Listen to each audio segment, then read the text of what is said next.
There is sometimes a lot of propaganda against leather industry, sometimes on Instagram or YouTube. Even in the leather industry says that, it's very complicated industry. There are a lot of variables. When you are producing a leather, it takes several days. What do you think is the biggest challenge of the industry globally? The biggest challenge would be the competition from. Do you think that these synthetic leather or these artificial products would replace this leather industry? Or How is leather different than other industries like textile or plastic? There are more than 20 to 25 steps. But what if I connect my ERP directly to the machine so that we get the accurate data? It's also a matter of cost. For example, some equipment can make sense in Europe because implementing the same technology here in Pakistan could take up to 45 years. But the difference that I've seen between a textile manufacturing company and a leather manufacturing company is With the kind of environment we have in the tanneries, there is a lot of human effort involved in the process. you could digitalize the process, but you are not really automating Yes. the process.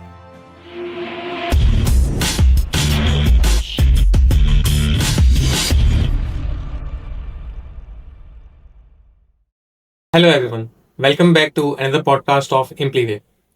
We have been sharing a few content related to leather industry for past few months, and have got incredible feedback from your side.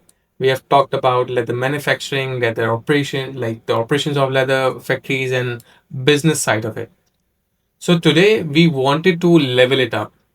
We have invited our guest today who is experienced in machinery of leather, the process of leather, and the tech involved to produce the leather that we see and use in daily life. Leather has been very important factor of our industry for our economy, and we use it on daily basis, but only a few knows about the background of it, about how it is produced, about how it is procured, and what level of machinery, what level of technology is involved in this process. So today we have Mr. Muqarrab Safique Pasari with us today, who will talk about the machinery of leather involved in the process, and he will just walk us through the process. So thank you so much, Mr. Muqarrab, for being part of this podcast. We'd love to, have a detailed conversation, about the leather industry. Thank you for having me here. So first of all, we would love to hear about yourself from you, like what has been your journey, where do you come from, and a bit about yourself. My family owned leather business since the 70s, but early 90s they decided to shift into the machinery side of this business rather than leather itself.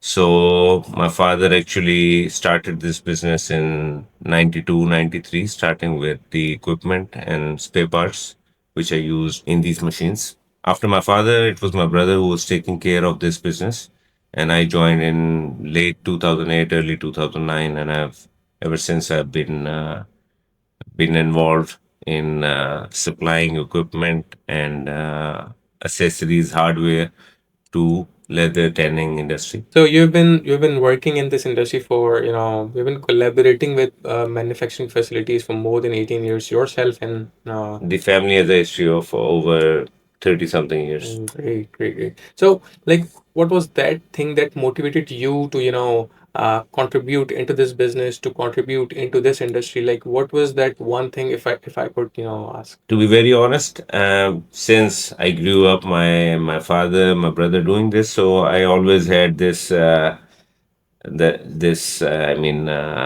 that one day I'll be a part of it. And then also, I think my family wanted me to become a part of it. So uh, it was not out of having a passion for this job, but it's something you grow up with, and I had affiliation with it, and it became my course of action. All right. So, I mean, you've seen leather industry growing like over the period of year, and you've seen leather industry evolving over the period of year. The machinery that were being used, let's say a decade ago or 2 decade ago, are not, would not be in the market. And these days, what are the biggest technological changes you have, experienced in your almost a 2 decade of experience? I would say, as far as Pakistan is concerned, it might be a bit surprising, but we are one of the best manufacturing sites in the world as far as leather is concerned. If you look at some other countries in Southeast Asia, and I would say the quality of leather we produce, or the quality of equipment we use, or the infrastructure that we have had over the years, it's quite decent. It's quite decent, but if you ask me today, it's a different scenario than it was 10 years ago, or even pre-COVID, or till 2022. Uh, when I started this business, when I entered this business, I saw people were eager, people were quite aggressive, and we actually did sell, or did put up a lot of plants and equipment which were top of the line, and technologically they were quite advanced, and the direction was right. But after COVID, I think the aptitude has changed a lot. It's The industry is more in a sort of survival mode, or we can say we are now focusing to sell more reliable and slightly, let's say, less expensive or inexpensive equipment, rather than the latest technology. So over the last 3 4 years, there's a change, but generally or the tenants did consider a lot of technological improvements, a lot of investments. Right, right. So I've talked to multiple leather manufacturers. I've talked to a few textile manufacturers. But the difference that I've seen between a textile manufacturing company and a leather manufacturing company is,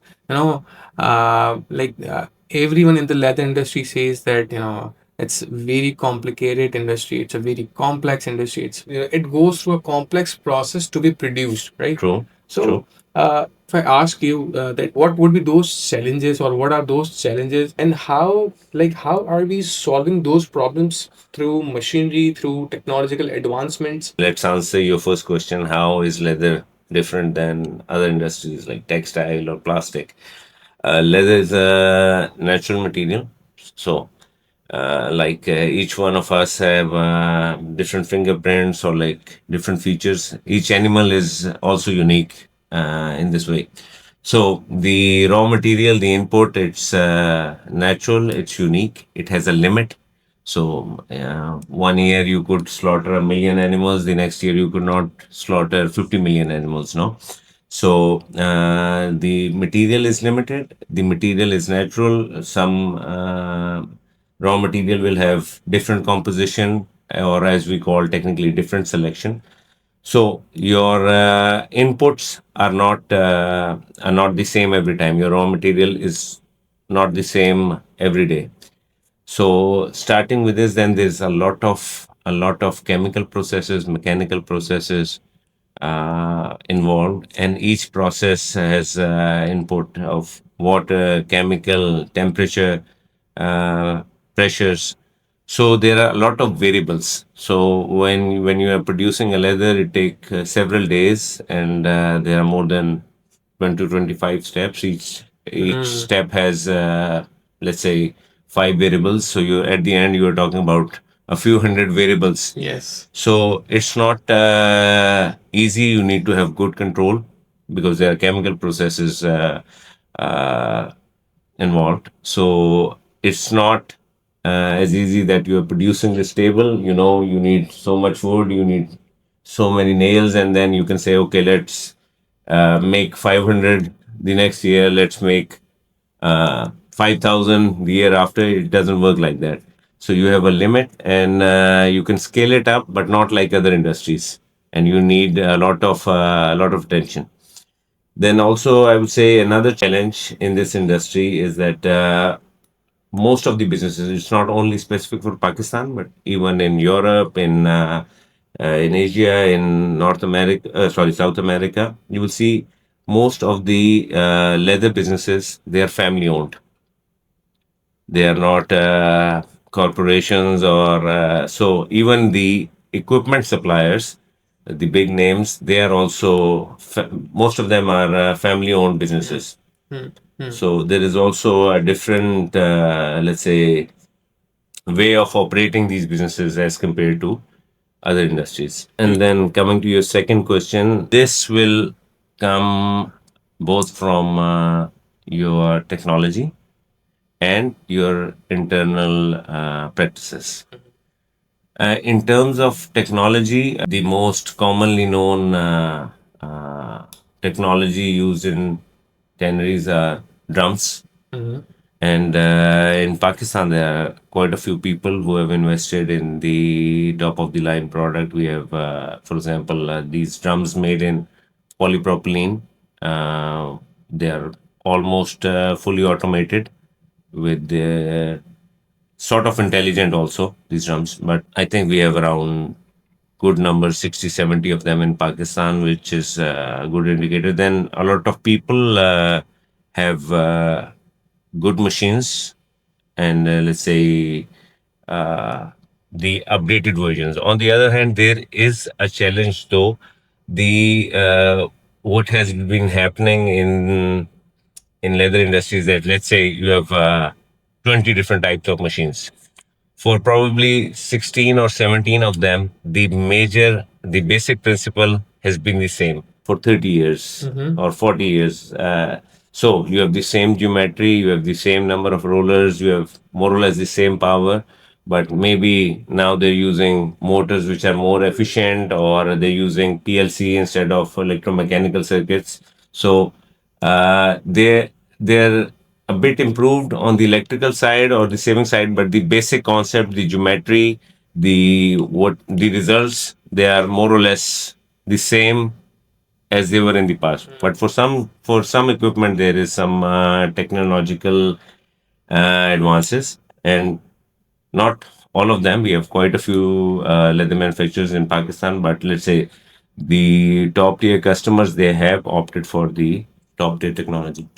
Oh, great. So, like speaking about technology and speaking about latest, machinery, I've seen those processes where the drum man puts the chemical himself, and they calculate it, and then they put their water treatment. So there is a lot of human effort involved in the process. I mean, the industry that has already many variances, in terms of the quality of the skin, the size of the animal from Yeah. from where this skin came from, and the slaughterhouse, and mainly the factors. So you have already many factors and many variables, and then comes the human intervention, which is Adding fuel to fire. Yes. exactly. So, like, do we have any machinery? Not just in Pakistan, because you've been to Italy, you've been to Europe, you've been US, like you've been to multiple parts of the world. So, what have you seen in the in a global trend? Like, how like, is it just the Pakistan who is not importing the latest machinery, or do we, like, is it the global that they're not adopting the latest technology, which, let's say, reduces the human intervention in terms of, let's say, automatic chemical calculation and automatic water calculation, water consumption calculation, probably. So, is it the global trend, or is it just about Pakistan? It's a good question because coming to the concept, of course, there are already a lot of variables, and wherever you can standardize things, you must do it because if you are drying the leather, at least you can try to dry them, give them all the same input, same factors, so that you can remove unnecessary variations.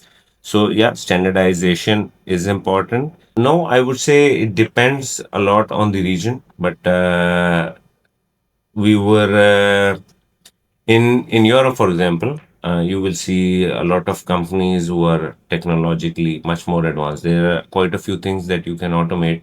There is to begin with, for example, to give you some example, there is automatic water dosing.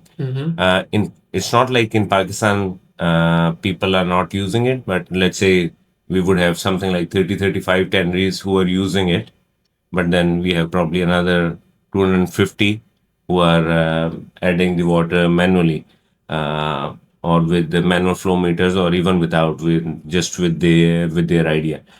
So there is automation for water, there is automation for chemical feeding, there is automation for the processes itself, especially when it comes to drumming.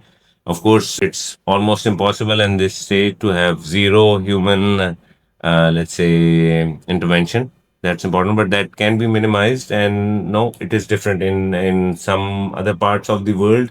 You will see a lot of quite less dependency by people on the process. But you have to also consider that decision about technology is not merely based on your production, it's also a matter of cost. For example, some equipment can make sense in Europe because the payback as compared to their labor cost would be an year and a half, 2 years. But for example, implementing the same technology here in Pakistan could take up to 40, 45 years to have the payback. Yes. And then also, this equipment needs maintenance, sometimes electronics, and then the cost adds up. To give you a very basic example, when leather is coming out of a line or out of a machine where it is sort of through feed machine. Through feed means that you feed from one end and you take it out from the other end. In Europe, you not see, for cow and buffalo hides, you will not see a guy manually collecting and piling it up. There is always a machine called stacker, and the stacker takes the leather and it piles it into onto a pallet or something like that. But in Pakistan, you will not see it, not a single one of them, because it doesn't make sense, because the cost of this stacker as compared to the cost of one or two people standing behind the machine, it doesn't justify. So sometimes the reason behind not choosing a certain technology could also be that it's probably not viable as compared Not to, financially viable. yeah, or financially less viable, let's say. So, if we compare the labor in the Pakistan and the machinery that it cost to replace those labors, Yeah. it does not make sense to spend that amount of money to replace those humans because we can pay less to them. That the labor is In, kind of affordable. in some of the processes. Hmm. And then there's another challenge. In fact, this has been a very frustrating one for me particularly. Uh, in the latest technology, they use more electronics, and these electronics are not open electronics that if you have a problem you can just go to the market and get another replaceable part. And so you need to contact the OEM, which is fine, because they produce the equipment. But they with the kind of environment we have in the tanneries or generally in the industrial area, a lot of humidity, these electronics do not necessarily have a very long life. And they can be damaged overnight for unknown reason. And people find a lot of problem with troubleshooting, with prompt troubleshooting. So it takes a few days. So the breakdown period is there. The cost of replacing them, buying it, ordering it from Italy, getting it here, it takes time. It costs more money. So this is another reason, which is unfortunately causing some hindrance. Because if the supplier of the equipment is from Pakistan, it's much easier. But having a foreign supplier for the electronic side, it's creating some problems. So that is something that, in the long run, it's discouraging people, and they prefer to sometimes keep older technology, which is more reliable.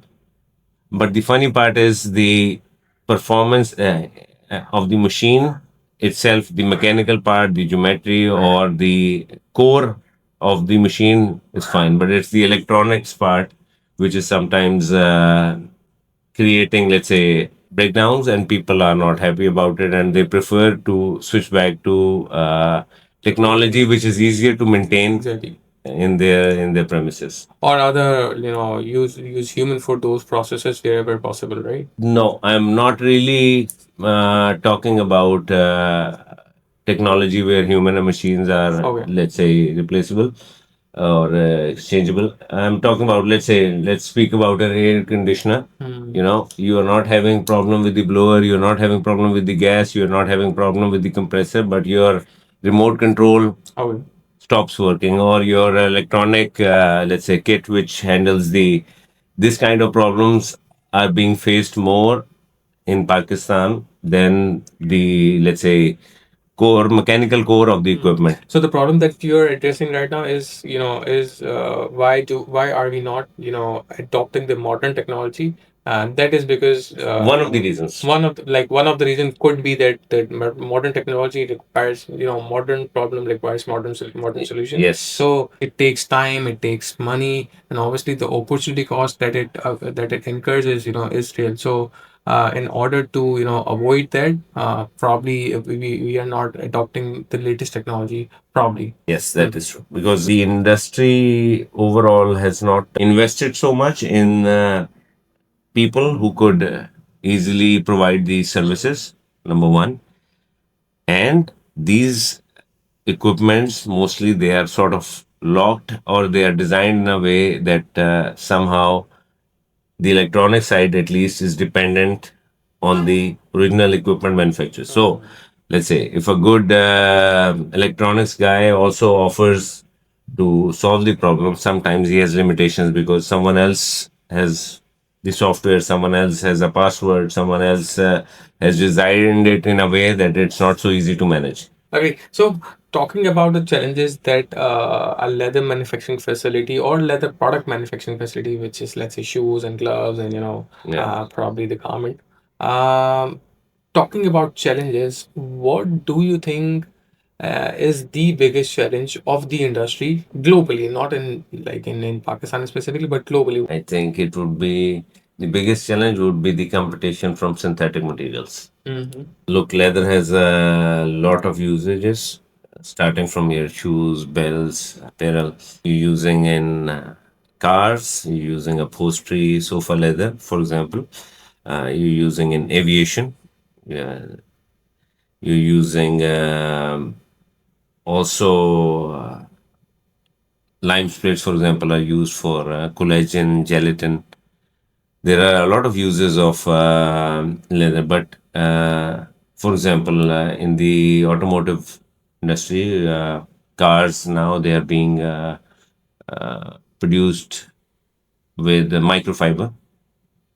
So there are materials. The as a material, I think leather is a wonderful material. But let's say globally, the synthetic materials or let's say the competitors for leather industry, they are doing probably a bigger and better job in terms of marketing, in terms of scales. And as I told you, leather.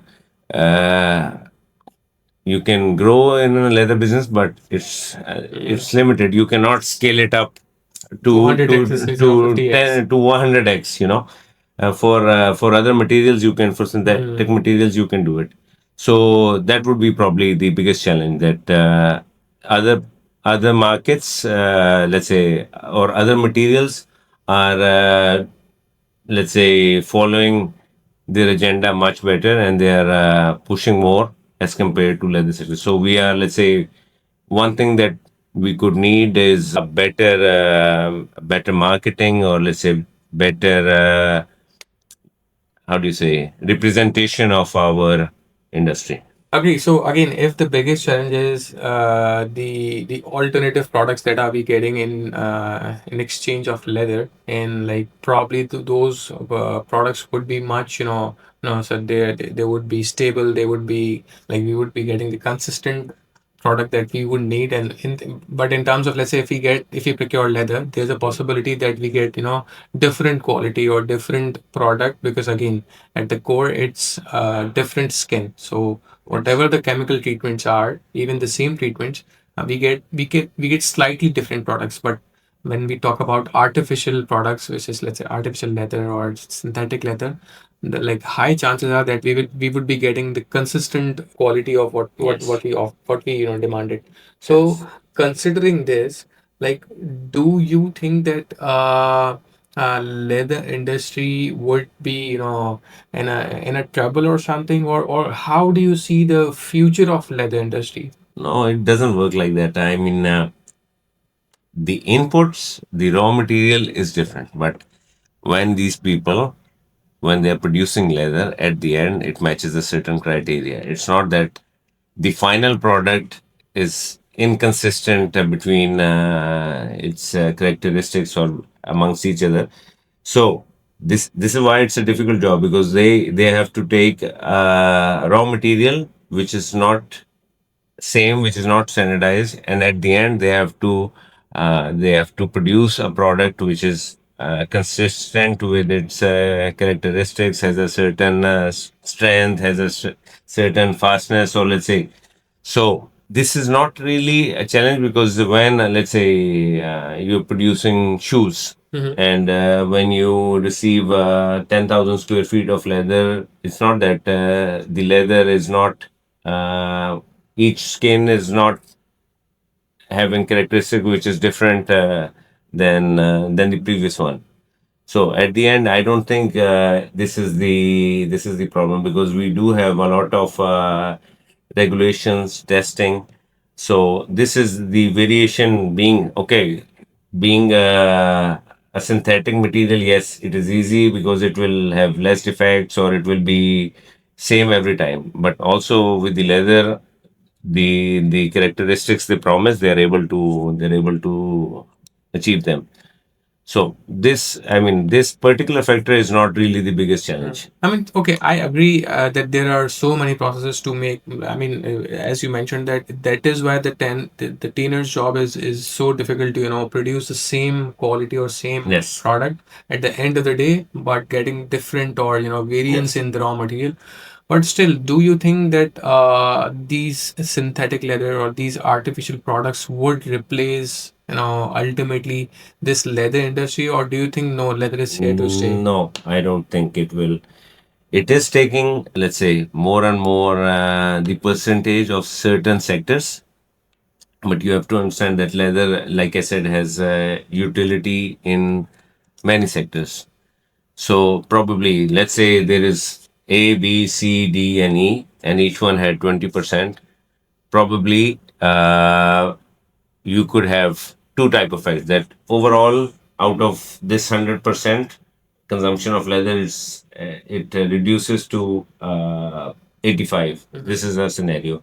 But what happens more is that a certain type of market or industry is consuming less share, and a certain part starts to consume more. I'll give you one example, which might be, I'm not really an leather expert, or I don't really know the numbers about leather, but for sure I can assure you that safety products like gloving or performance garments or performance. So, for example, you use gloves for welding, which are made out of leather. You use gloves for a lot of things made out of leather. And they are not for fashion, they are for safety, or working gloves. Or this sector has taken a bigger share as compared to, let's say, the export of leather for shoes, for classic shoes, dress shoes.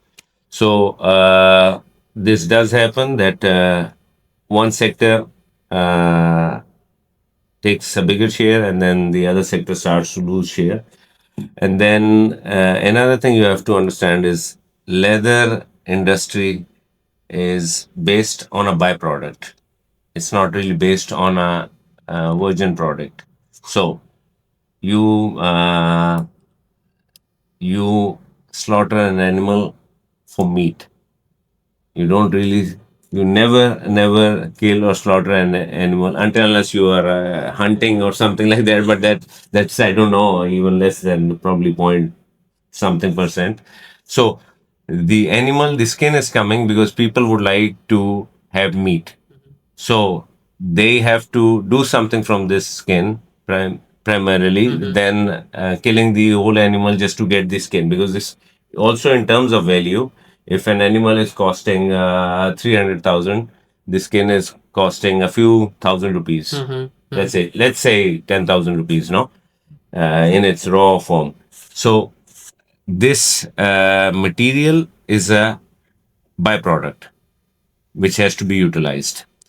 So it will keep coming, and it has to be In the consumed. ecosystem, yes, agree. I mean, so again, I understand that we've seen evolution of leather, how the leather has been used. Sorry, I'd like to really make this point. There is sometimes a lot of propaganda against leather industry, where sometimes on Instagram or YouTube I see they are killing the animal just to make this handbag. But this is absolutely not true, because no one is ever killing an animal to get just for to, the to skin. get the hide out of a cow. Exactly.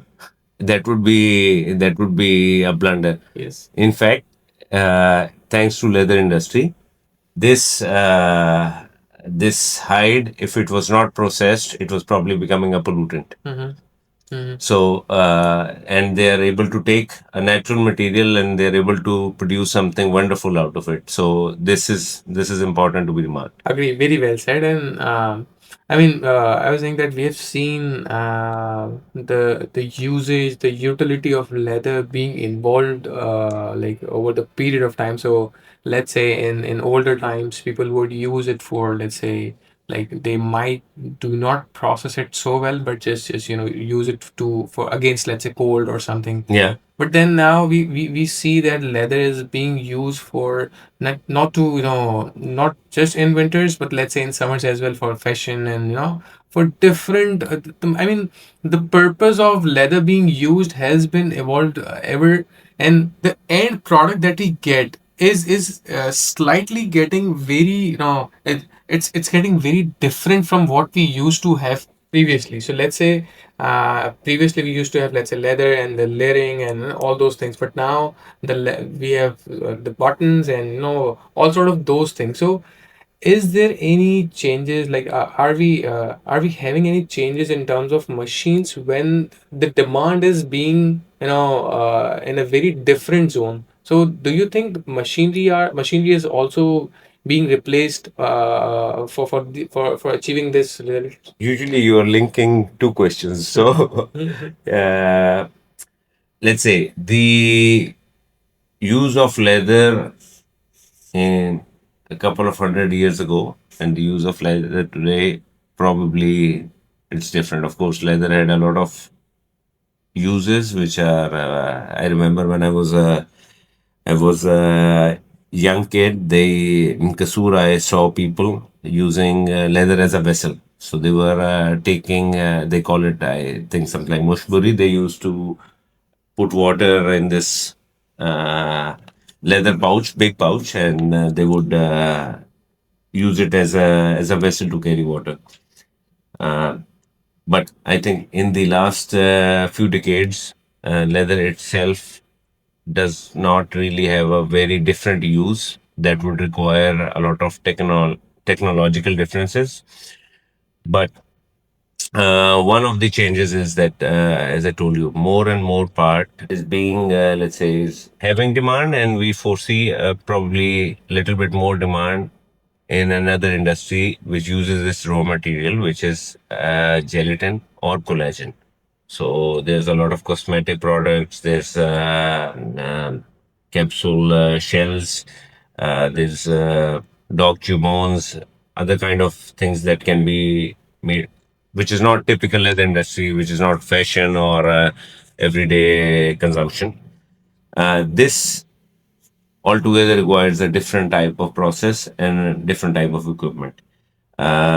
And frankly, I so far I'm not really an expert in supplying this type of equipment, but you do have to understand that the technological difference that might be required much more now and also in the future is the ability of the equipment to be able to communicate with the main control system of the organization, because more and more compliances and customers, good customers, they require traceability. To have good control, as we spoke, there are a lot of variables. You have to reduce the variables. So, how do you do that, or how do you have a better control? You have a better control by being more traceable, by being more transparent, by being more accountable. And this is one aspect that frankly no one is really pushing to understand in Pakistan as compared to the rest of the year. Maybe there are a few companies who have good, let's say, good direction and who are thinking on these lines and who have already implemented something. The people are actually making a lot of effort in terms of traceability, but not really through they're not considering buying, when they're buying equipment, they're not considering how am I able to use this equipment in my internal control. They are till now they're using traceability and these things in other sectors, probably their production flow, their storage, their accountancy, their merchandising. But in terms of having their tech to be able to give some input or some value in their own control, this is not really being a major focus in this point, and this is where I think in future we need to really concentrate. I completely agree. And again, I was just about to, move towards this topic because we have discussed how hardware or how machinery has been supporting the leather industry for so many years, and it seems like that people are not very, concerned, or people are not very focused on the software part of it, the control part of it, which is, very important in terms of, again, to avoid the variances, to avoid the, variables, to standardize things. My first question would be that, do you think that there could be some sort of software that can help improving the overall infrastructure? And secondly, like, do you think people are focusing on this? Definitely, definitely, a good system or a good software would always help. I am not producing leather, but we run a company supplying equipment, consumables. We do indenting, and definitely, if I did not have any sort of software or manual controls, my own company would be a disaster. So, this is something, let's say, very basic that of course this kind of technology, or and we are not talking about equipment for the moment, but the softwares for control, definitely they have a utility that no one can deny.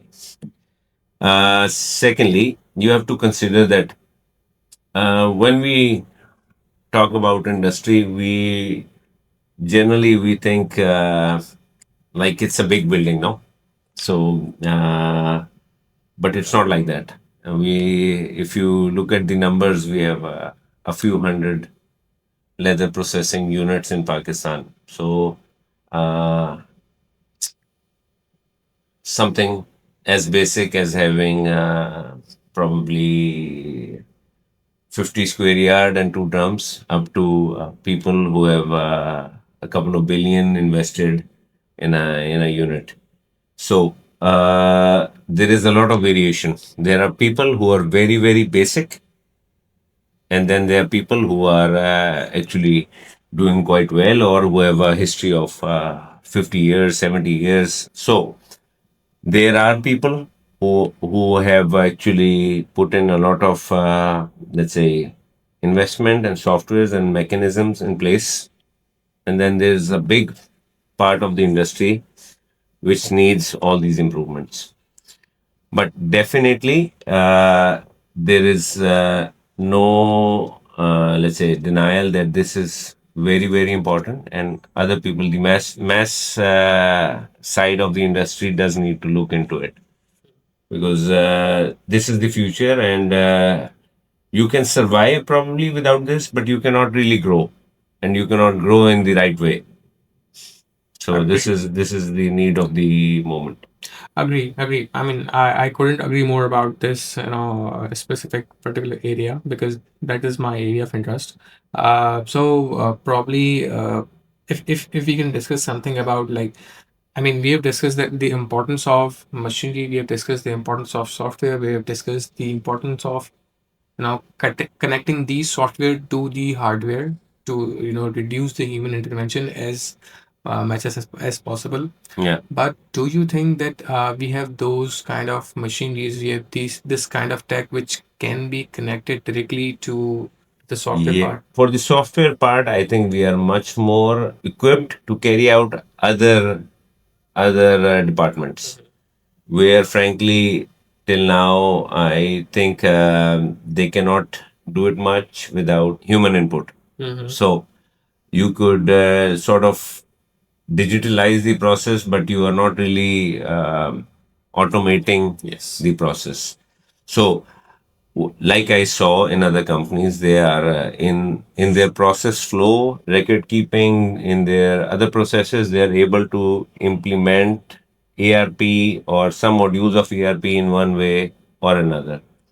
But definitely, there is a need to have equipment also to be able to give you this kind of input.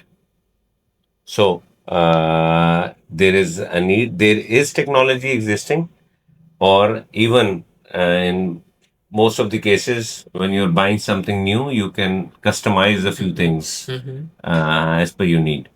So there is a possibility, and there is a need, and there is a lot of potential existing. But in this moment, unfortunately, uh, the machinery equipment side with the possibility to communicate with your ERP is not a focus. Agree. Agree. I mean, I have seen the hardware being so strong, the machinery being so strong and so accurate.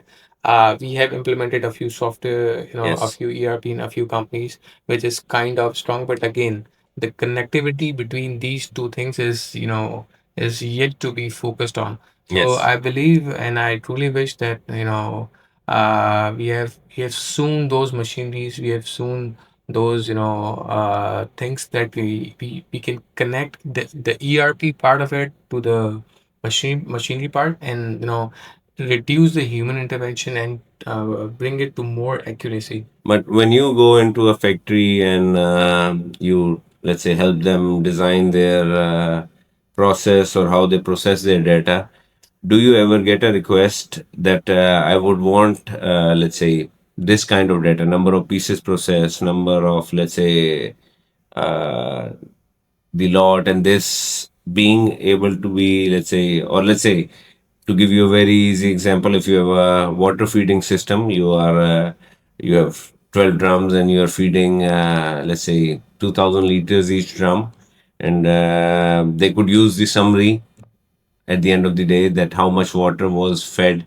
to which kind of process, which kind of lot, which type of drum, and they can extract all this data. Do you ever get a request to get this kind of data and to be able to, let's say, have it entered in your ERP, either manually or directly from the equipment Yes, itself? definitely, definitely. Every like the ERP that we have implemented, every resource that has been used in the manufacturing process. So let's say even if it's water consumption, if it's let's say chemical consumption, if it's the time that drum has been operational, the human resource involved, because that is the only way you can trace all of the expenses and trace all of the resources that has been used to produce some amount of leather, right? And that is the way you can evaluate the cost that has been incurred and the cost of how do you calculate the cost of goods sold, right? You can Yeah. calculate it manually, but Yes. if you need to be very accurate about it, you have to have some sort of software involved in the process, so that you can evaluate the cost of every single lot at the end of the manufacturing process. And so let's say you know better than me that we start with some amount of raw material and then take it through the process, but we get, let's say, three different results. We get three different grades of leather.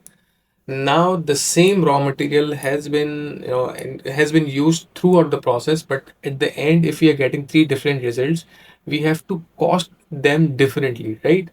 And here our ERP helps in costing them differently, so that the businessman could make wise decision about how can he sold the cheaper grade, and how and at what cost the higher version should be sold. So yes, we do get requirements of monitoring the consumption that has been the part of the process. So again, right now we do it manually, we do it with the help of human, but I you know I would wait for that day when if I can connect my ERP directly to, let's say, the drum, the water feeding plant, or some sort of those things. So we get the accurate result. So again, I was sitting with someone the other day, and we were talking about, let's say, a human will press the start button in my ERP, which tells the ERP that the drum has started rolling, and then he has to press the stop button in my ERP to tell the software that the drum has been stopped. But what if the human, let's say, forgets to start or stop? So I was just saying that there is a possibility that there could be variance in the reality and the data that is being entered into the ERP.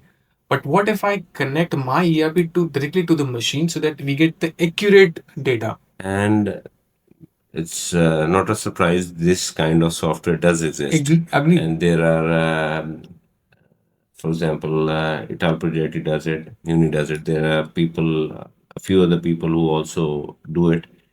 So you can today you can sit in your office and you can take a full summary. You can take full control of your equipment as far as drumming is concerned. Of course, all the liquid chemicals they can be fed in automatic. Of course, some powder products they need to be weighed. They need to be fed by hand, but also these products can be, let's say, entered into the process or their software through, let's say, a barcode on the weighing scale.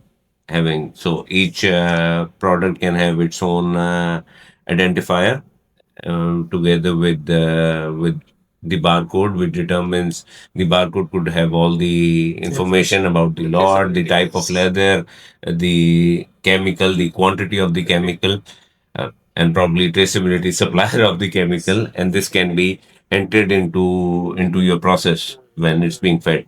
So these types of equipment do exist, or these kind of solutions do exist, but what is happening and people know about it. There are quite a few people who are actively working on the matter of traceability. But what I am saying is we need to focus that when we are replacing an equipment or when we are buying new equipment, we are focusing to buy equipment which is only making our existing process reliable. We are not thinking on these lines, and we need to think on these lines because with this you can have more help. Maybe as far as I remember, in the last 2 years, not in, I think, 23, 24 or 24, 25, Europe had this incentive called Industry 4.0, where the government was subsidizing or let's say pushing all the industries to buy equipment which is able to give out all this data, production data to their internal control softwares. And so I saw a lot of companies who bought exactly the same equipment, more or less the same equipment which they had, but the newer type which was having this ability to communicate directly with the ERP or to give out more data for the matter of traceability, sustainability. Wonderful discussion we have had about the leather industry. If I may ask, and if I would ask you about, one final advice that you would give to the leather industry globally, and specifically for Pakistani leather industry, what would be the final advice from your side? Probably it will be a biased one because I'm an equipment supplier. So my advice would be to buy a lot of equipment. Now, my advice would be there is one thing that I generally see is becoming, let's say, it's a habit which is changing. In the past, I had a lot of people who were actually taking out time to understand or to at least learn what is existing, what is the difference. I remember we had a lot of machinery suppliers coming to Pakistan. We were visiting each customer, trying to explain, okay, this product is existing. This is, this is the difference. Today, I see the amount of people or the amount of the time people would like to dedicate in not necessarily buying, in understanding or in learning what is existing has reduced a lot. And this, I think, is not. I mean, I would probably not buy a car, but there's no harm in learning. Okay, what could I do with this kind of car? What could power I could have? What kind of speed could I have? Or maybe it's a part of my job to get this information across. But I see people are a bit less curious in tech. Uh, as compared to a few years ago, or let's say a couple of decades ago. So this I mean, as an advice, I would say I would push people not necessarily to buy, but to be, let's say, to be more curious Yes. in At least terms of explore things. explore things. So they do actually do it, but I think it's on the surface level. So, in because in leather the hierarchy normally is not so deep. Oh, So, mostly this job is also a part of the, let's say, director. And there's not enough time to do everything. You're there to sell, you're there to set up, you're there to meet your customers. Now, if you take just a day or two extra out just to see what's going around, it's normally not so easy, but this needs to be done. I mean, there's obviously in some places there's value that can be added, and if you know about it, you can probably make the right decision when it's time to make the decision. yes, yes, yes, definitely. I mean, wonderful discussion we have had, and thank you so very much for being part of this podcast. And definitely, I'm sure we have learned a lot about you know the leather products that we use in our daily lives, jackets, leather bags, leather wallets. We use it so thanklessly, but the process behind making those products and then making the leather from the raw and then machinery that has been used in the process we would not have the idea, but again we have learned so much about the leather industry. So thank you so much for being part of this show, and thank you so much guys for if you're watching till now, thank you so much for this. If you like this content, please like and subscribe to this channel, and if you would like me to shoot another video on leather processes or any other topic, please let us know in comments. Thank you so much.